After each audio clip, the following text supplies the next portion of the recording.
بر اثر زمین‌لرزه شدید در جمهوری ترکیه که روز 6 فوریه در قسم جنوب شرقی در نزدیکی مرز با سوریه به وجود آمد، خسارات زیادی جانی و مالی به قید گرفته شده است.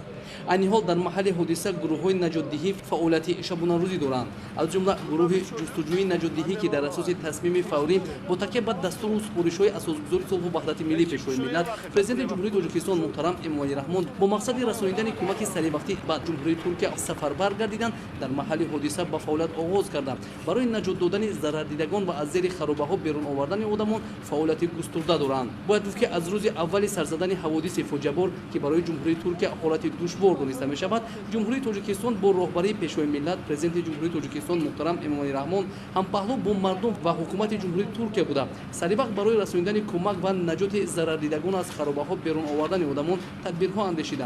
گروه کسبی نجات دهندگان علاقه در محل حادثه به کارهای جستجویی نجات‌دهی مشغول می‌باشند.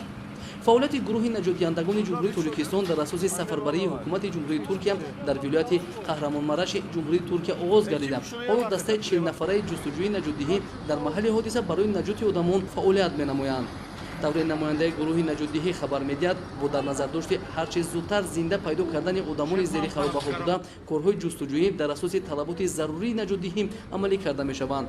یادآور می‌شویم که بعد از زمین‌لرزه فاجعه‌بار در جمهوری ترکیه که خرابی‌های زیاد خاصه تلفات جانی به بار آورد در برابر کمک بشردوستانه از جمهوری تاجیکستان گروه‌های کسبی جستجویی نجات‌دهی دکتران از جمله جراحان و طبیبان شکسته‌بند و دیگر متخصصان با لوازمات ضروری نجات‌دهی برای از ویرانه‌ها بیرون آوردن ضرردیدگان به محل حادثه سفربر گردیدند.